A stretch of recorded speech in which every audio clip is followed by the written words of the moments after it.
if you're coming into fasting new, what is everything that you need to know to get started fasting today or right now or even tomorrow? Right now.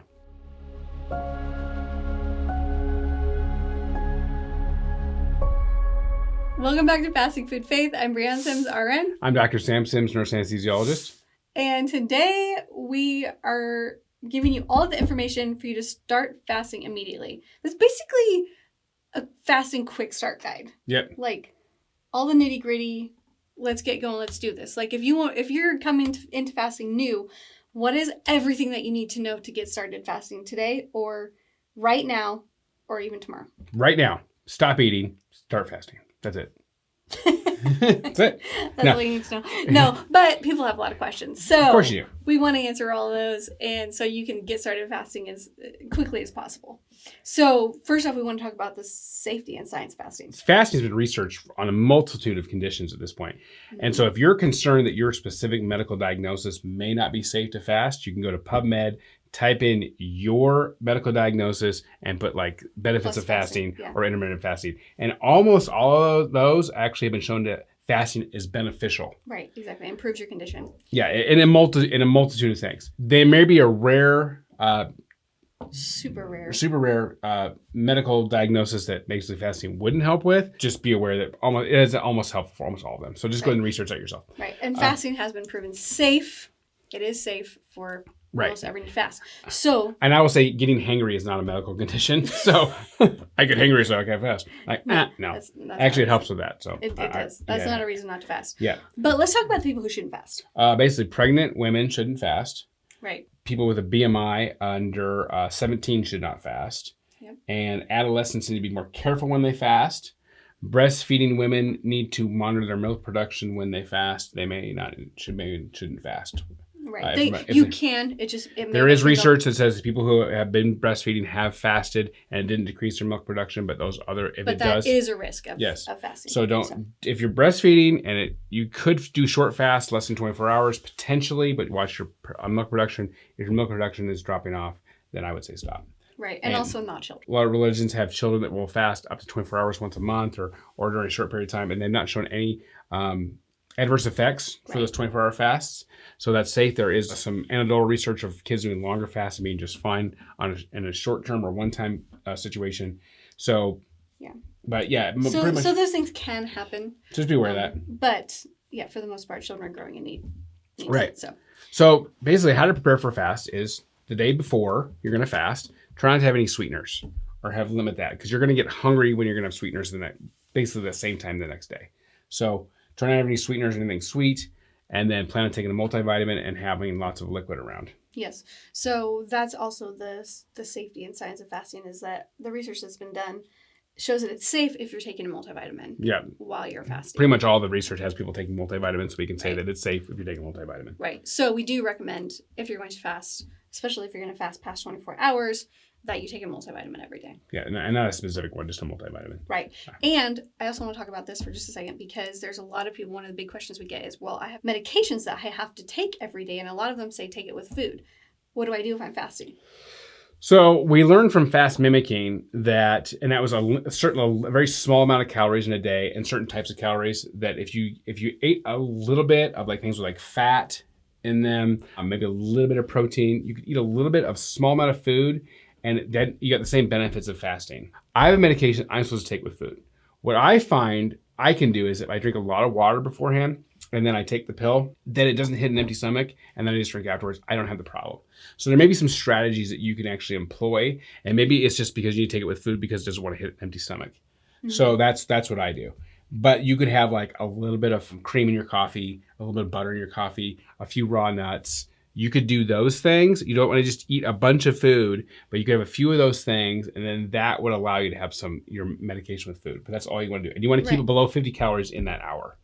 So what I do when I take my multivitamins every day and supplements is I will take those with some water, obviously, but then for my fasting fuel, I eat 1 bite of fermented sauerkraut with my multivitamins, and that helps with the digestion. I don't get the sour stomach of taking them on an empty stomach. So that's another option. That's another good fasting fuel that you can use to take your medications in the morning and improve your gut health at the same time. So to keep yourself in the fast state, you just want to keep your insulin levels low. And not necessarily your blood sugar low. You have blood sugar low also, but your insulin levels low. So you don't want anything. Artificial sweeteners will actually increase your insulin level, even though your blood sugar might actually not change. So you want to do things with like I said, like like a little bit of vegetable would be fine, like the sauerkraut, a cucumber slice, half a little bit of a pickle or some pickle juice. These are all exactly, or a couple of olives. Yeah, where you talked about the fat, or like a couple of nuts or something. So these are what we call fasting fuels. Yes. So we use those occasionally when we need them while we're fasting in order to continue fasting. Yes, they're not cheats; they're just help you continue fasting. And right. And water is a really good one. It's like you drink a bunch of water. That's usually the most common fasting fuel, but just anything sweet in it.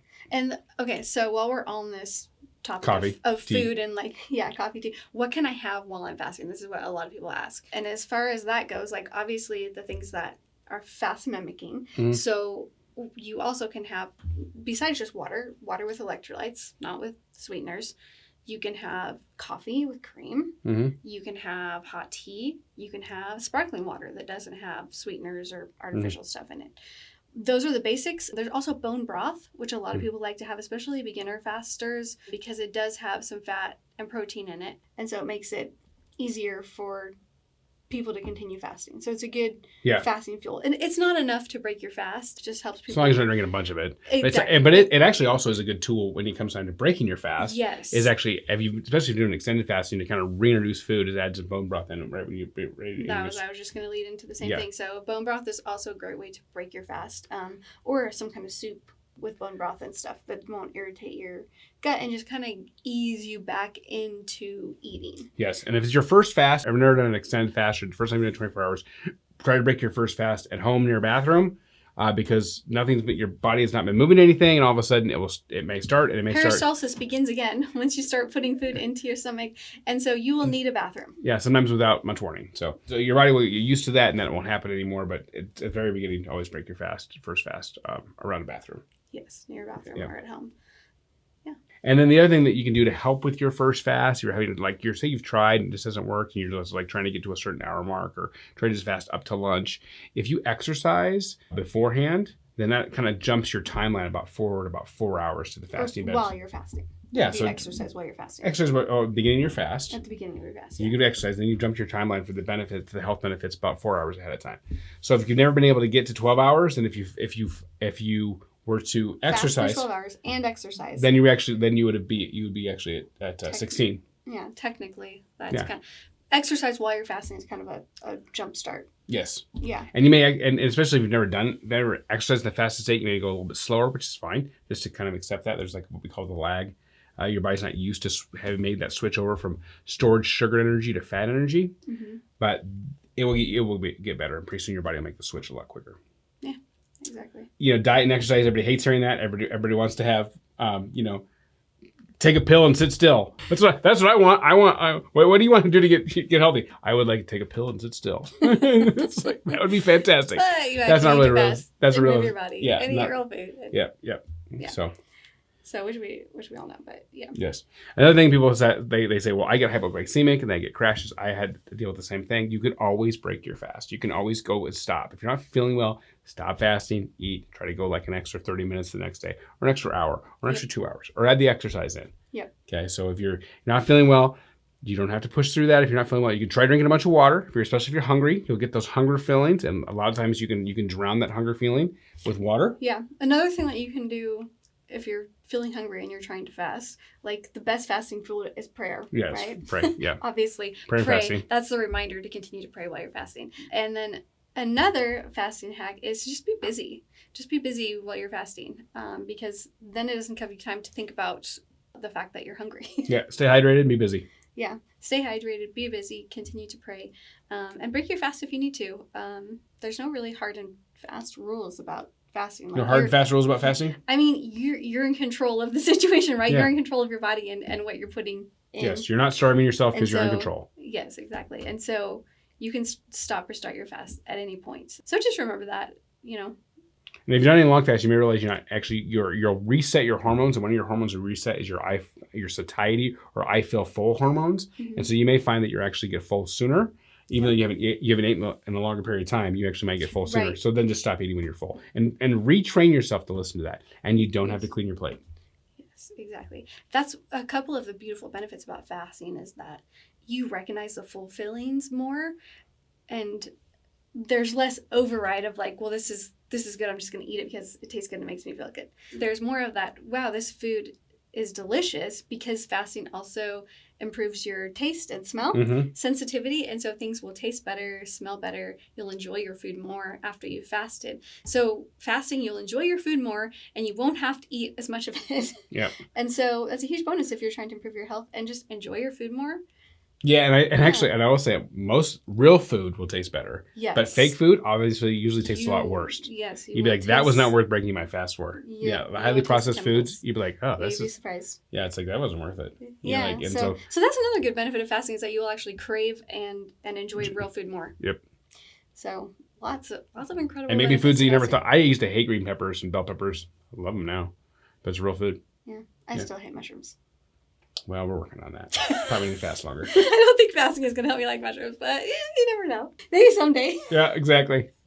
I won't completely rule it out. Yeah, it could happen. It could happen. Yeah. So sometimes people have struggles when they fast. They may have some sleep disturbances, or you may have headaches, or sometimes they'll have constipation and diarrhea. And we recommend that we address all those things in greater detail in episodes 17, 18, and 19. So if you have those issues and or concerns, we recommend you go check out those episodes. Yeah. We also have some great resources on our website. So we have the Fasting Jumpstart Guide to help your body prepare for fasting and jumping into fasting. Then we also have our 5-day challenge, which will help you get to your very first 24-hour fast. And then we also have our fasting calendars for those who want to go even further. We have a beginner calendar, and we also have a calendar for experts for people who want to do extended fasting, just what a fasting schedule would look like in your everyday life. Those are all free on our website. Yeah, so go check those out. At kingdomfasting.com. We also have a fasting basics series, a nutrition basics series, and what we were talking about before, the common fasting struggle series on our podcast. So if you want to go check out some of those previous episodes, that would be great. We just really wanted to give you a quick start guide so that you can start fasting today. If you have any questions, please drop those in the comments. We would love to answer them for you. Thanks for being here. Go fast and be blessed.